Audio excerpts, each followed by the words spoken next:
when the Terminator comes, like, what are you gonna do? Like, social unrest or natural disasters and things like that. Like, I do think that this in the back of people's minds, but like they don't know, like economic collapse. Like they don't know when these things are coming, and they don't have a motivation to act now because they're like, well, the power is still on. I think there can be a sense that with self-sovereignty or resilience, it means that you have to go like totally off the grid. You have to go and like live in the woods in a yurt and like be completely on your own, and that only then will you be sovereign. Should I be building a bunker? Like, should I be digging like down instead of out? So like these things do cross your mind, but at the same time, like, well, if you are going to go down that path, like now you know how much dirt you actually need to dig out in order to like do something like that. And it's like inconceivable that I would even, consider something like that. And of course, in Suburbia, there's all sorts of regulations and rules that like you probably can't do that.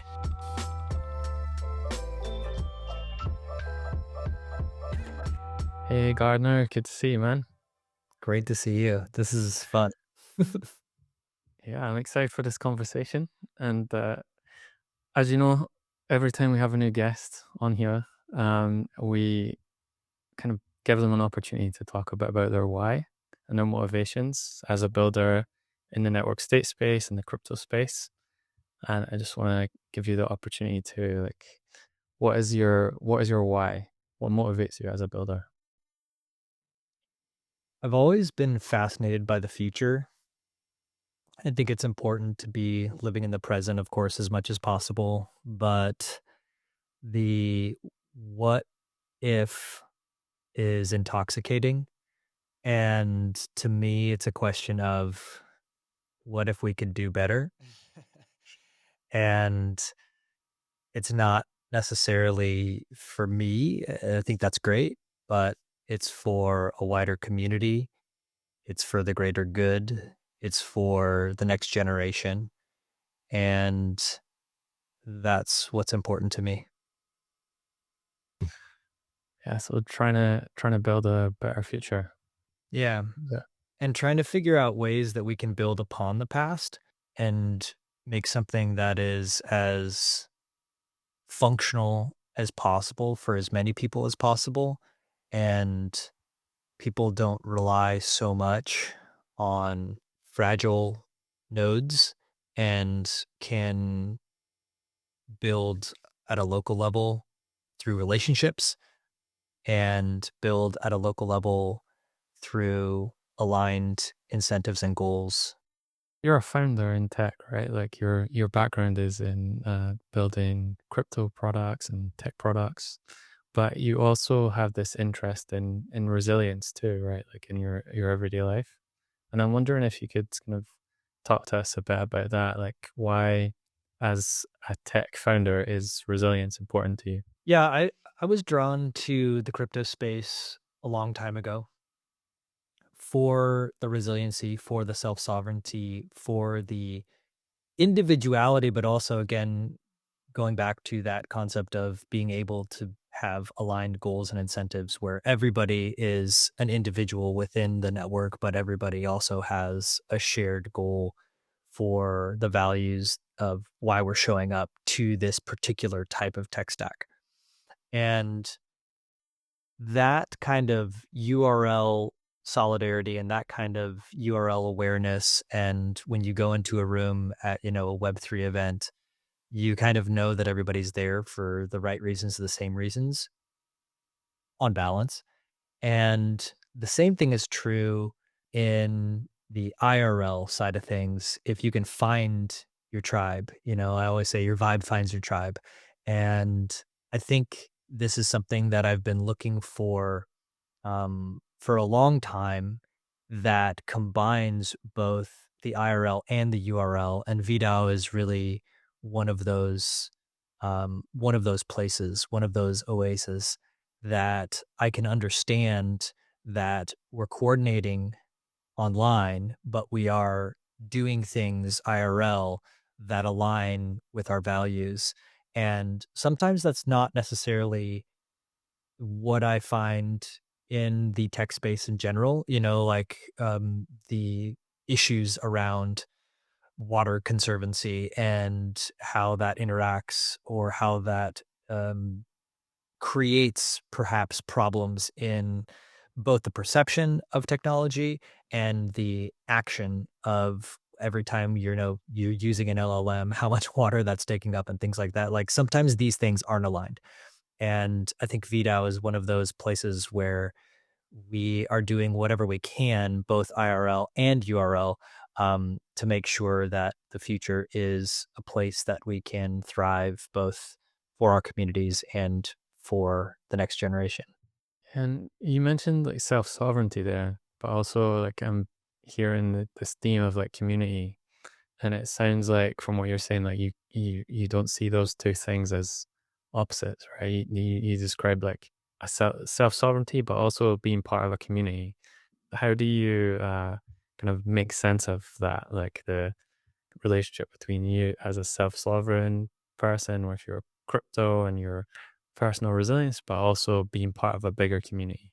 Yeah, I mean, I think the all for one, one for all sort of thing is like an interesting concept where you are really relying on yourself to create security.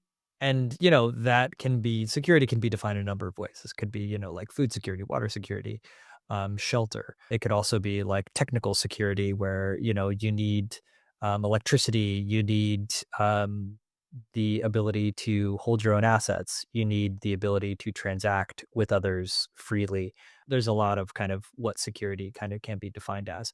But ensuring that you have a sense of that responsibility to yourself first. It's kind of like the concept, we talk about this in my home as well, around the kind of airline mask, right? Like put on your mask first before you help others. Like I think that's really important to kind of get your house in order, like literally and figuratively, in order to ensure that you are in a position and a strong foundation where you can assist and you have the knowledge of how you can inspire others, perhaps. So I think that that is the first element in terms of being anti-fragile, is being self-sovereign and then being able to coordinate with others, because you can't always have, resources that are generated singularly, right? Like, we could talk a little bit about what I've done recently in kind of rebuilding our property and ensuring that I am first doing the things that I need to do to prepare the land. But then you are able to socialize that information where people are like, oh, hey, I heard Gardner's doing this. And somebody's like, oh, hey, I have these things that we don't need or they could use, and whether that is tools or whether that is materials, that's, you know, I think a combination of the all for one, one for all sort of mentality is like once you start building those relationships and creating those connections, then you also have a recognition that, someone helped you and you can help them. And this is nothing new. I mean, this is how our civilization was built. But it's really being conscious of it and making sure that you can generate that vision of what you want for the next generation in a way that is foundationally relevant today. I don't know. I feel like I kind of uh, answered your question. I'm 100%, man. entirely unprepared for this conversation, by the way. Like Kris and I just like got on just like 10 minutes ago, and I was like, "What are we talking about?" But Kris noted that that is kind of how we should be doing these things. It should all be entirely organic. So I'm coming totally unprepared for this, but it's also fun in that way. Yeah, but you really, I think, are hitting such an important point. Like this building civilizations, right? Like it is based around reciprocity, but also an individual's capacity, their individual capacity to meet their own needs within that system as well, right? Like what you described there is with that metaphor of putting your own mask on first, like you're kind of making sure your needs are met, making sure you're resilient and anti-fragile in your own family and your own kind of small node within a bigger community, and then taking that knowledge out there, sharing it, and getting kind of other things in return that you can't kind of generate yourself, and or like whether it's tools or food or whatever. Like that's how civilization was built, as you said. And I think the reason I wanted to kind of touch on that is that I think there can be a sense that with self-sovereignty or resilience, it means that you have to go like totally off the grid. You have to go and like live in the woods in a yurt and like be completely on your own, and that only then will you be sovereign. But what you're describing is actually kind of normal. I know, like it's a normal everyday kind of thing it's something I think we should expect to have that level of resilience, right? Yeah, I think it is challenging though, and it is a step, brick by brick, step by step sort of challenge where it's been a few years that I've really wanted to become more independent, physically, and digitally as well. But like we'll talk maybe a little more about physically, in a suburban area, right? Like I am in a suburban area. I am not off the grid. I am not in the woods, as much as I love to imagine. And every time I go on a drive, I'm like pointing out raw land, and my wife's like, "Do you have any idea how hard it is to work raw land? Like this is a fantasy." And the amount of time that I have, running a company is like, yeah, that's not going to happen right now. But I think that it is something that I want to get towards. But coming back to kind of the suburban location in a geographic region is challenging to be self-sovereign, right? Like you do rely on the municipal water system. You do rely on the grid to some degree, even though we are taking steps, day by day, month by month, year by year to become more independent. For instance, a water catchment was something that I installed last year with the inspiration of VDAO and the community.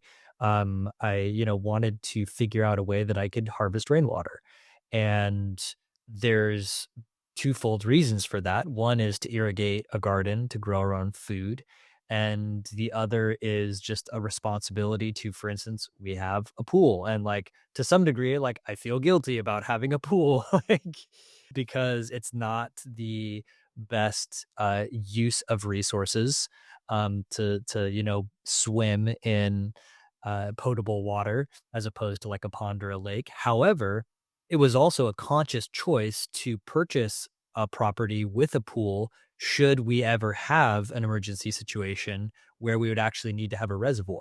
And we could, try to build a cistern or something like that. But like, again, we're in suburban property, like, there's not a huge footprint. And so that was something that we did consciously. But now I'm also like, well, the water evaporates every summer to some degree, and I have to put potable water back into the pool just with a hose. And I think that's irresponsible. So having a water catchment serves two purposes, and that is to grow our own food, and that is to put water back into the pool. So I kind of feel better about that. Like, so there's like an emotional element to it as well. And yeah, so that's one of the steps that we've taken, and we've taken a few more, and we can talk about some of those things. But I think it's really important for people to recognize that like you can do little things that if everybody did would make a huge difference. Now we haven't gotten to the point where we're using the water catchments to like do our load of laundry and things like that, like a huge water waste. Like that would be amazing if we were able to do those things. But we're taking steps towards that direction. Yeah, and how did you find the process of kind of learning about uh can it is rainwater harvesting that you're doing, right? Like how was it learning about that stuff, and how was the process? The first thing that was shocking was how much water you can actually catch. Like, I did not know how quickly a 300-gallon tank can get filled with one or two storms. And with the extreme amount of intensity that recently we're having, and I'm in California, that there is like, I was talking with a neighbor today, it was like, there's no snow up in the mountains right now. And we were like, but by New Year's, there might be like a huge amount of snow. Like that's what's happened in the past where it's like they just like comes in these huge waves. So that was something that was surprising for me to recognize the amount of, atmospheric rivers that you're able to just put a straw in and fill up a giant amount within a very short amount of time. And it was an experiment, really, to be like, well, I don't know how long it's going to, maybe it might take all winter to fill this up. And it was like two storms. And we were like, oh my God, like, what do we do now? Like, and so we didn't even use the water for a long period of time.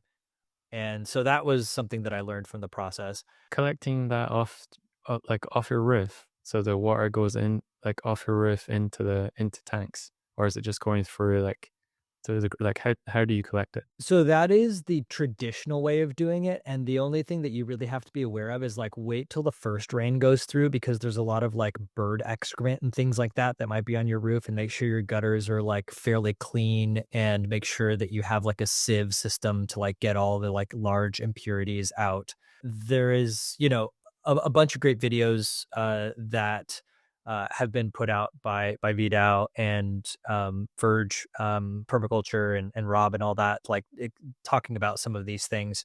But you can also, get a good sense of some of this stuff in all sorts of forms. But the like slime line I learned, about in terms of like the actual um, resiliency and resistance that nature has in terms of taking out impurities. And like let me get to the end point, which is like I thought it was going to just like be a complete algae bloom that occurred in these because I also have a 50-gallon barrel, and I was amazed to find out I didn't have to treat the water at all.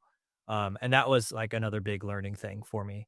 So those are some of the things that I learned from just kind of doing and researching, of course, but, like, then when you actually do it, you're like, "Oh, wow, like, that's true." Like, I didn't believe it to be true. I thought I was gonna have to put, like, chlorine in the tanks or something like or, like, a small amount, that wouldn't, like, actually be deleterious to the flora afterwards. Are you living in a drought area? Like, is this it? Yeah. So, is that something that was kind of on your mind when it came to the question about resilience, that droughts are happening, droughts are increasing, and then you took this action by trying to find ways of kind of consolidating your or kind of increasing your capacity to bring water into your system, whether it's like for your pool or for growing your food, and that's like you're not drinking that water, but it's increasing the overall resilience of your home. Correct, and it also really inspired me to start hardscaping things as well, because then it's like, well, if I'm going to catch X amount of water on an annual basis, then I only have Y amount of coverage really to plant. Um, and so I either increase my capacity to catch the water or I decrease the requirement for the land that needs to be watered. So for instance, we had a large kind of like 23 by 17 patch that like when we first got the place, it was grass. Like it was beautiful grass too. They had done like a great job. I'd over time, like I kind of reduced the watering of it because it was like, well, it's just grass, it's like nice. Like I'm just let it regrow in the winter time and then not water it as much during the summer. And then like over time, and I'm not enriching it with like fertilizers, which is another thing that I learned. Like, but like I also was like, but it's just grass. I don't really want to enrich it. Like I want to use the fertilizer for the planting beds that we have, for fruits and vegetables and herbs and things. And so then I slowly just kind of reduce it to the point where like it just kind of wasn't growing back in the summer. And then we got a dog and the dog started to chew up irrigation lines and I was just like, forget it. Like I can't be out there policing this puppy. It's too adorable also. And so we kind of just let things go to some degree. And then it was kind of a perfect time to be like, all right, let's reimagine this entirely. So like I like tore up all the dirt, this whole dirt patch, which is like clay soil too. So it was like super hard. And I had to like rent a tiller and like just hand shovel all of like just thousands of pounds of dirt out from this yard in order to reduce it. And that was another thing that was like really important just by doing was like, once you like destroy something, you have to figure out a way to like make it better. It's like a great forcing function to be like, just like go out and like tear that sandbox up. You tear that planter box up that like has just been sitting there gathering weeds or like whatever it is. Like, and it'll force you to make it better. So like sitting around and being like, oh, I'll get to it next week is just like, just go do it. And like sometimes in that destruction, like you are able to force yourself to create something. And once I started that process, it was arduous, I will say, because it took way longer than I anticipated, always like double the timeline that you think it's going to take to like do something. So just like always be aware of that. And that's just like a construction, you know, wisdom there that everybody knows, but like it really became very clear. And so when I started to do that, it really was like a reimagining of like, okay, now that I've like torn all this dirt up and I have a giant mound of dirt in my driveway now because we didn't have anywhere else to put it, what am I going to do with it? And I hoped that people were going to take it. I put it on, you know, all the posts of like free soil, free dirt. And nobody came and got it, which was like a big eye opener. I was like, oh, this is going to happen. But then I also used those platforms to get other resources, like because I had to build a French drain for drainage in terms of like when there was like a huge downpour because we do have clay soil. Then I had to get other soil to enrich and put back in. And I had to get like put layers of rocks and gravel in order for the soil to drain properly into the French drains and things like that. Anyway, it was a long process, but like I got most of those resources for free or for very low cost by just upcycling. And that was really valuable to recognize also that there are people that are total strangers that are around that are just trying to unload stuff. Like we got tons of rocks, which if you ever purchase rocks, it's like I understand why rocks are expensive, but like this is crazy that like rocks are this expensive. So there's a bunch of people that are always redoing their yards and things like that. So like I think it's really important to recognize that like these resources are available to you. Either you're patient and you wait for just the right thing, or you recognize how you can like be inspired by the limiting factor of what resources you have um, at your disposal. So for instance, like we got these like a bunch of different rocks and things like that that weren't necessarily what the rocks that we would choose if we were going to, you know, a landscaping store and like purchasing things. But then it was like, oh, this is cool. Like we could do this over here. And like these rocks don't look like those rocks, but we could like crop them like in the kind of a natural way over here. Anyway, I feel like I'm kind of rambling on, but like this is the experience that I've had quite recently. And so it's like pretty fresh. That's super interesting, man. And I think what I love is that you're doing all this in a suburban area, and it's just a kind of testament to the fact that you don't need to go and get a big farm if you want to become more resilient. You know, you can start in a steady, slow, step by step way. And as you said, if the majority of people in suburbia and suburban areas were doing this kind of thing, it would have a dramatic effect. Like so much of suburban properties right now are just laid to lawn, right? Across America. There's a massive area of growing potential that opens up if people kind of make that shift in terms of their mindset. Yeah, and in terms of mindset around what you are growing, this is something that I was inspired by VDAO as well, was a food forest. And I had never even heard of that concept prior. And then it like every time we go get a plant or even look at a plant or like consider a plant for our yard, it's like, well, is it drought tolerant? Is it native? And is it edible? And that last one is like becomes super important to me. It's like even the ground cover that we're using thyme and a I can't remember what kind of mint it is. It's not like the classic mint that you think of. It's like it's like a mojito mint or something like that, but it's not what it's called. It's something like that, but like it's not what you would find in, you know, a beverage like that. But it's a ground cover that is edible. And so all the decorative plants that we have, like I just planted a bunch of cauliflower and a bunch of fava beans and things like that for kind of different reasons. Of course, the fava beans putting nitrogen back in the soil, but also like it doesn't necessarily sometimes even matter what the plant is. Like it's just like it's a plant there and it's green and maybe it blossoms and it looks beautiful at a certain time of year, but like surrounding yourself by that greenery, which is also edible, I think is one of those things where like people put so many types of plants in their yard that are just decorative. It's like, well, why don't you put decorative plants in that are also edible that you can use? And you could give, sprigs of thyme to a neighbor or something like that, even if you don't know. Like we have a ton now that like I built like a patio with flagstone and bluestone that again upcycled from neighbors literally walking by being like, what are you doing? And I was like, I'm rebuilding my backyard and I'm not quite sure how I'm going to do it yet. And they're like, well, we got a bunch of stones that are like just sitting in our yard. You want to come get them? And like, I was like, yeah. And like that ended up being like the basis for our entire patio.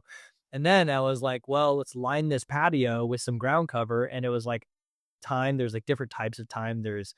We used elephant thyme and woolly thyme. But anyway, the point being that like once you start doing this, then you get inspired by those around you. And then you start to, it's kind of like, the 140 characters thing. It's like these constraints really make you be creative. But if you have to have these kind of expectations of what is valuable to you. And again, the inspiration of a resiliency community and the inspiration of the VDAO community is like put in as much edible stuff as you can.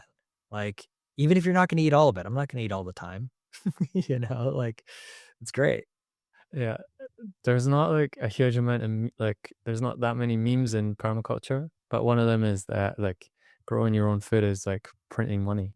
You're basically like you're just generating this yield.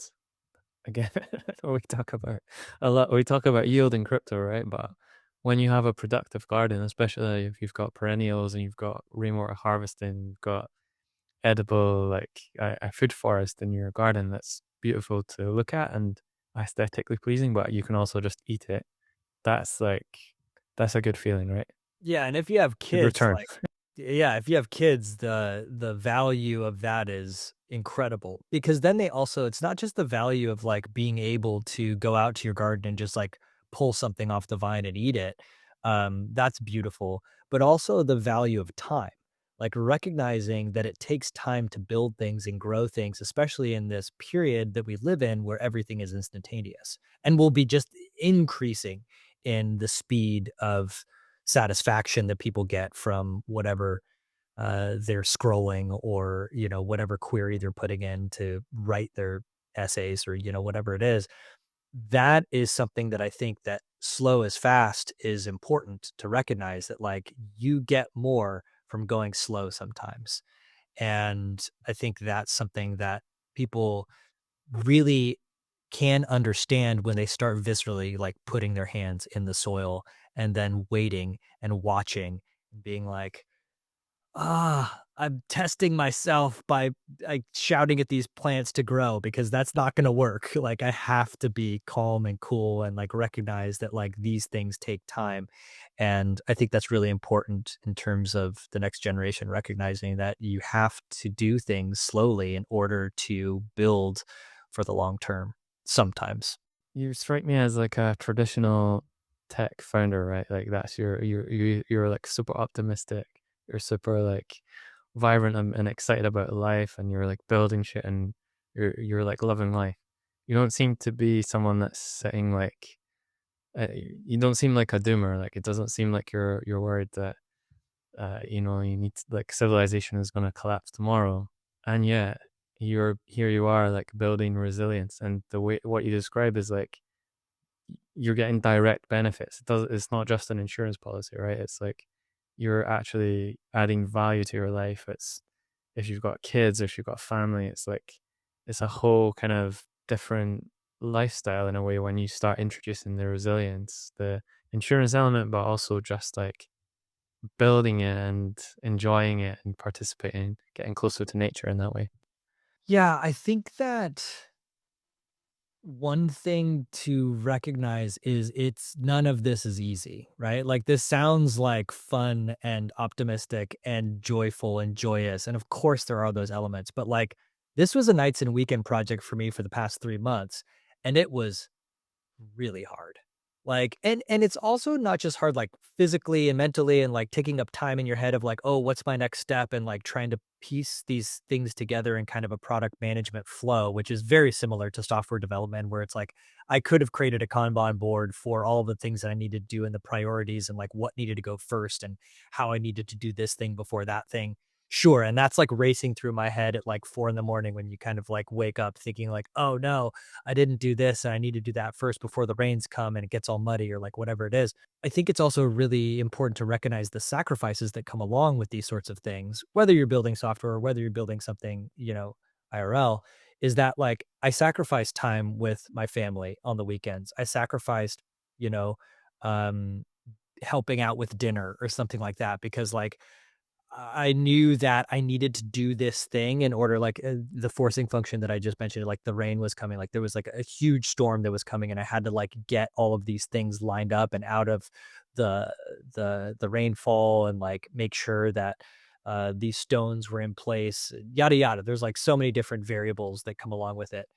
But, like, it really was hard for me, and it was almost conflicting for me to be like, on the weekends, I'm not really as present as a father and spending time with my family because I'm doing something for this goal. And then literally this weekend is when we finished it off and like put like a fire pit in and everything. And it was like had some friends over and like broke it in. Like my family was just like, this was so worth it. Like, and of course I was like, all of that effort was totally worth it, but it's not for the end of the world. It's not like, the bunker and then, the bomb drops and you're like, "Oh, cool. It's like we made it in the bunker. This was totally worth the sacrifice."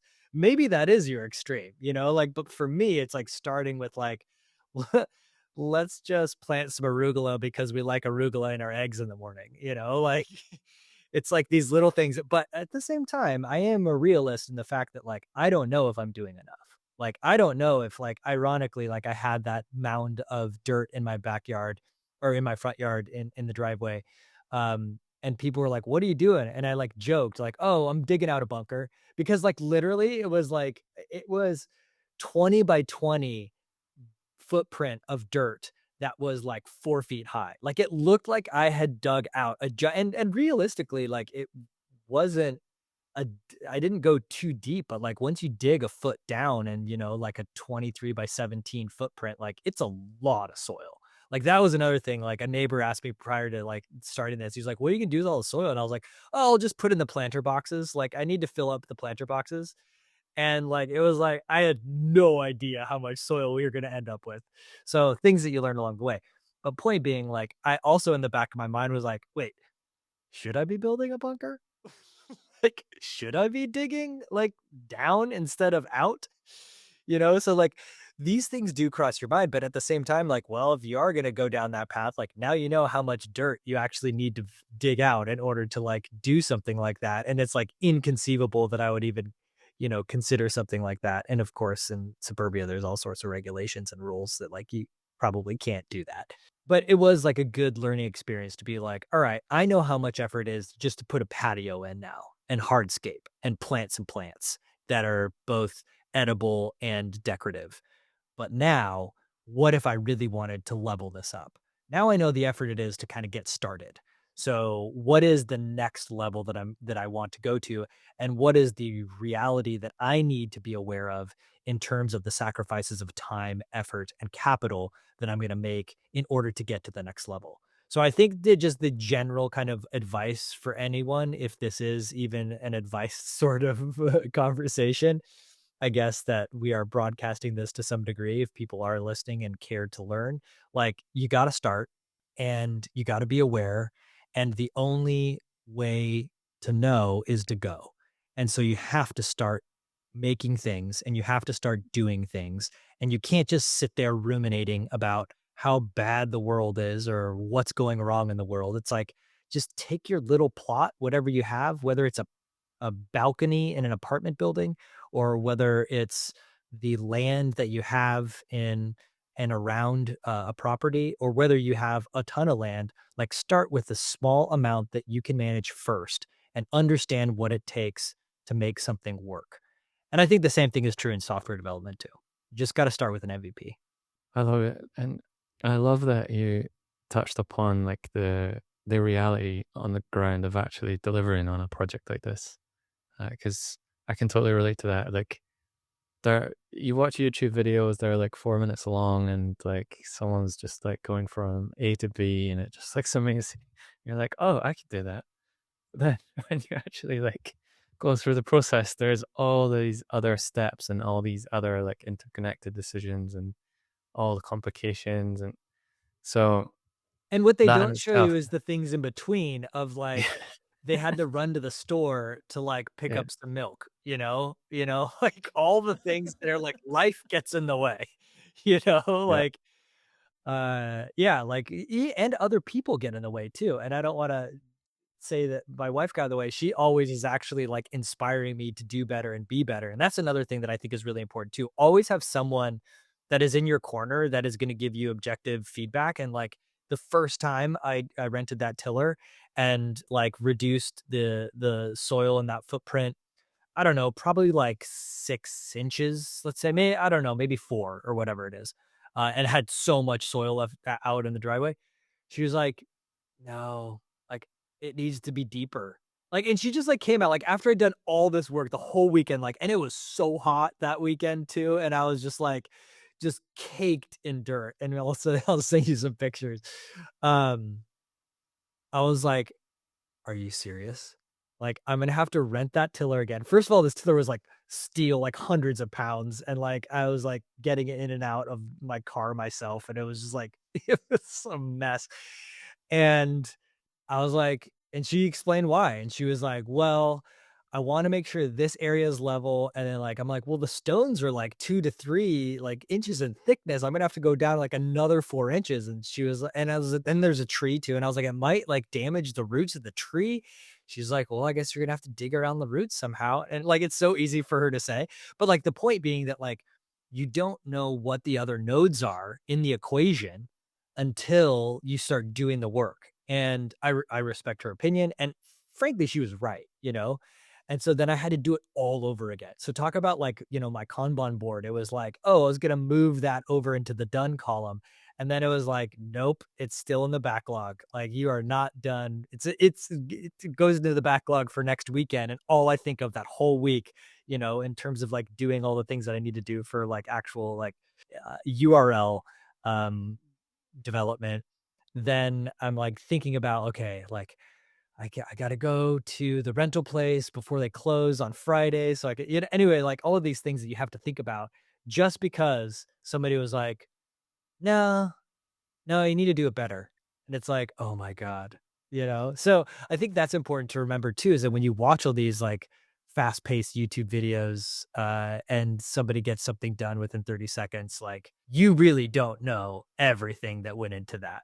And they, 100%. yeah, Yeah. yeah. Anyway, The other thing about what you were saying that really struck me was the sense that like you're doing something, you were advising that of others as well. Like if you're looking at the world and thinking it looks a little bit chaotic and that crises are like building up, accelerating, it can be overwhelming, and maybe rumination is a natural response and fear. But what you're advising is to get into a kind of action state where whatever size of land you have available to you, or even if it's in your local community, just doing some small thing with intentionality, because that seems very much at the core of what you've done here.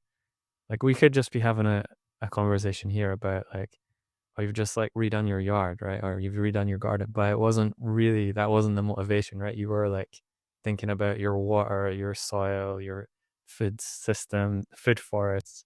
So there's all this, it's a completely different mindset. And I think that combining that with action, however small, in my experience, and I see it reflected in you as well. Like it feels good. It feels like you're actually doing something positive in response to crisis and uncertainty.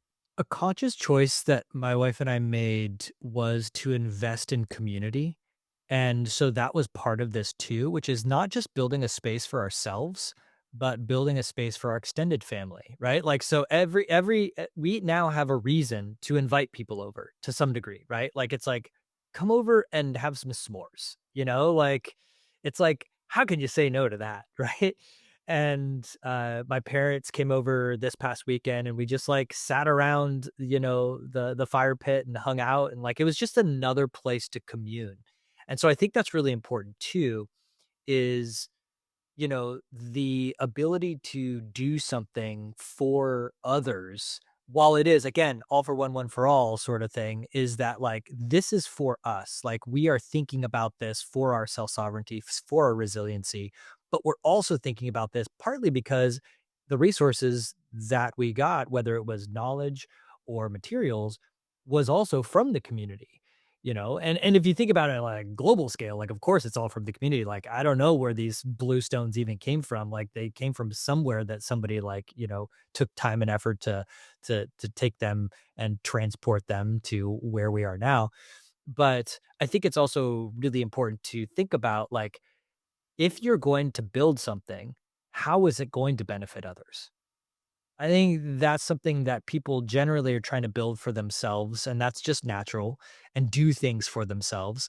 But how are you going to make your space a place that you have either an excuse to invite people over, come check out this thing that I did, or it's like, hey, let's go enjoy this location, this area, and then they will be inspired by it, right? So like we've had friends come over and they're like, you did this yourself? Like they like don't like they're like, and I'm not tooting my own horn here. Like this is like they're like, this looks like it was done professionally. It's like, well, I took time and care and effort, and you can too. Like a friend that we have, they just got a new place, and their backyard needs to be redone. And like I didn't like push like how they could do this, but like they might look around and be like, huh, we might be able to do something like this. And I'm introducing the concept of a food forest to them. And they're like, huh, that's new. So like all of these little things start to create action based on reactions. And then that cycle is virtuous. I love it, man. Like you mentioned Robert earlier. Robin, I think he might even have done a YouTube video on this. I've spoken about what effect it would have if you turned all the lawns or even a percentage of lawns in America into food forests. That Yeah. sounds like that's like a small piece of land on an individual level, like your yard. But then what you're describing is like you're sharing that experience with others. But then there's a bit of a mimetic desire that comes in as well, right? Like, oh, this looks very cool. The experience of being in this environment is very cool.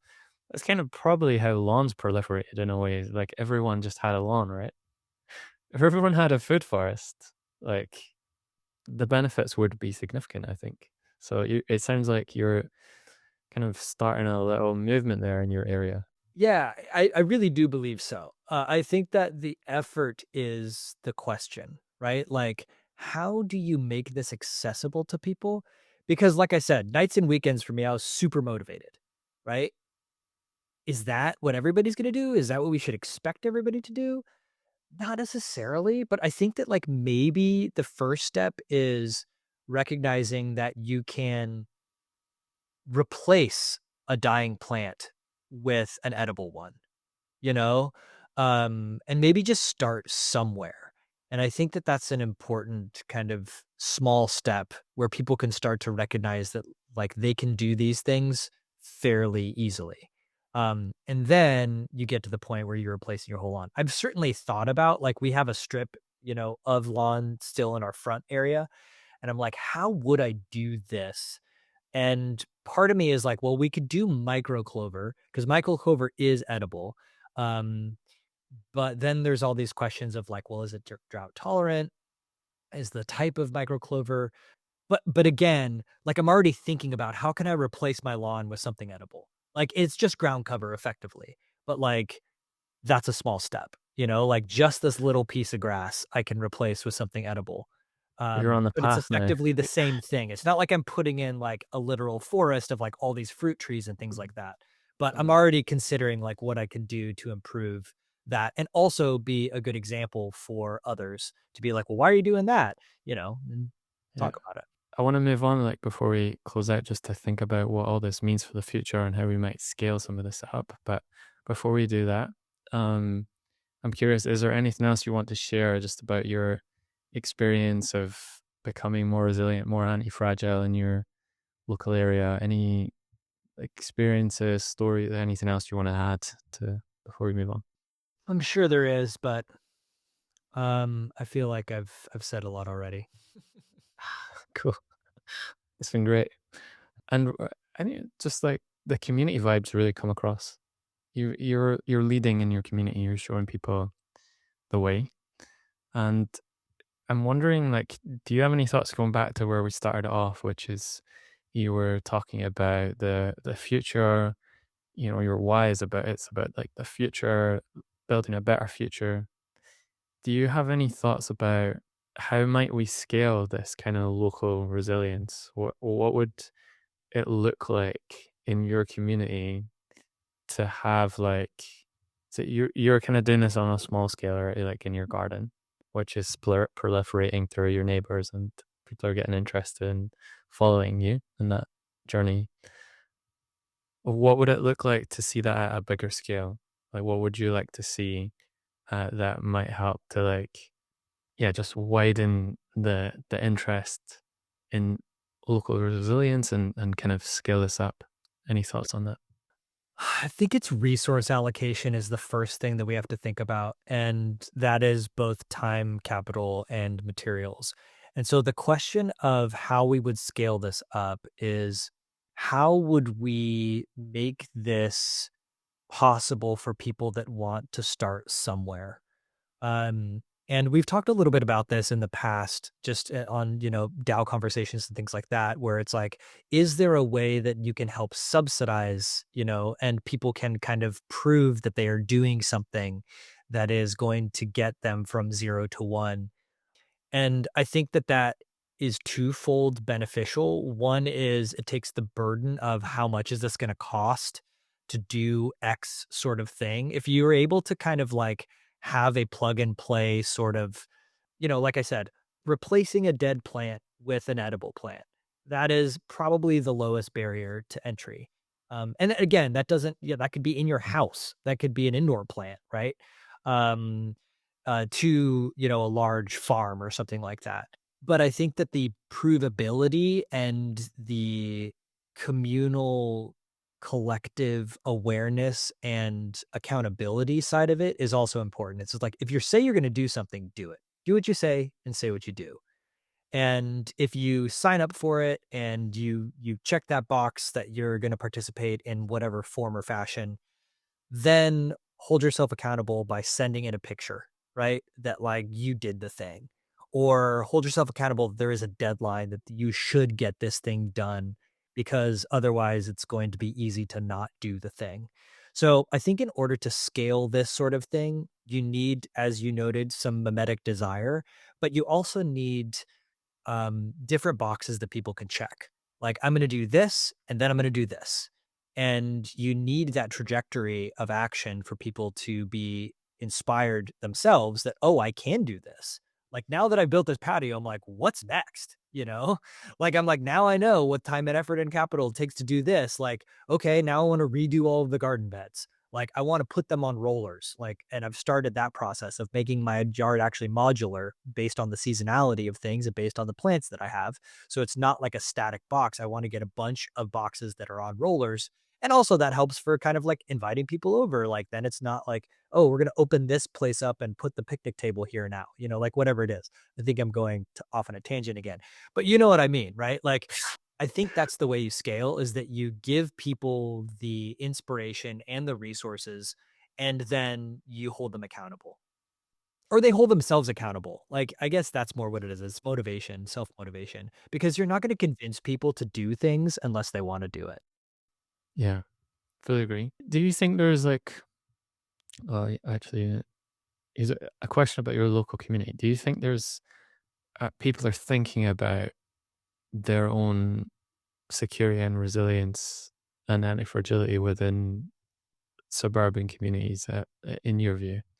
Or is it still quite a kind of niche view? People are thinking about it, but they don't know what to do. I think they're thinking about it from a doomer perspective, right? They're thinking about it like because they went through the pandemic and didn't have toilet paper at some point.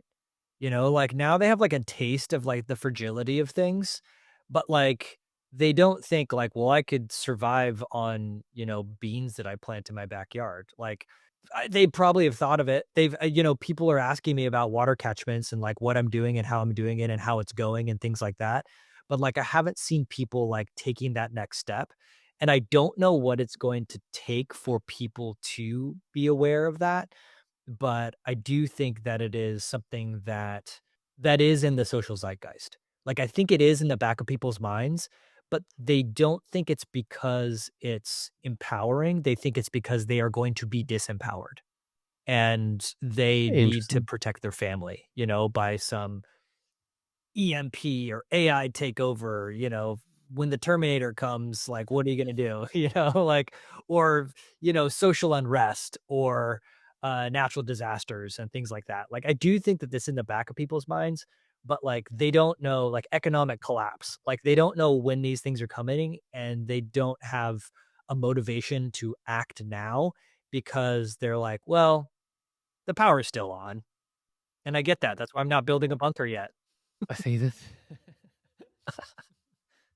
Do you think, like, I guess this is like final question from my side.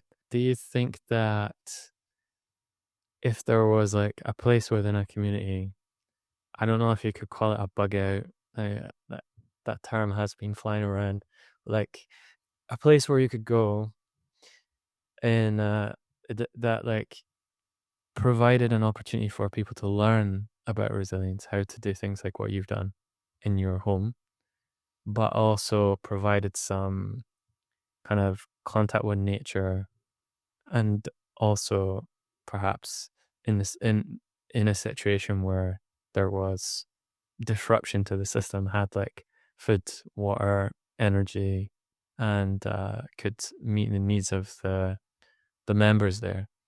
Do you think that that's something that would be like of interest to suburban communities, or is it more? Would that just be like kind of too weird and like out there for them to contemplate that, get involved in something like that? There's a market there for sure.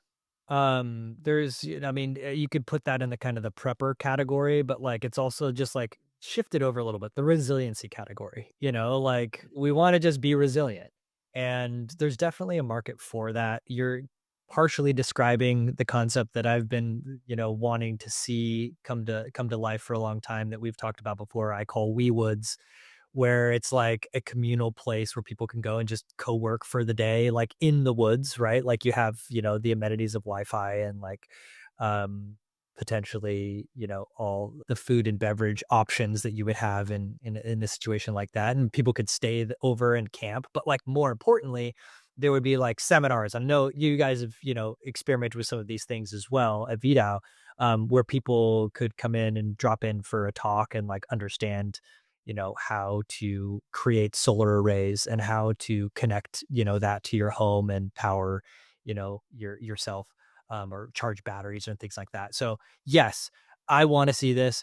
I hope this happens. I want to be a catalyst for it. But again, the only thing, the only way that I'm going to get closer to that is actually having experience by doing things and being able to find my people that want to participate in these things in a way that's on the same wavelength as me. Thanks a lot for joining us today, Gardner. Is there anything else you want to add before we wrap things up? I just want people to be happy and free. So get out there and figure out how you can be the best version of yourself and start doing something.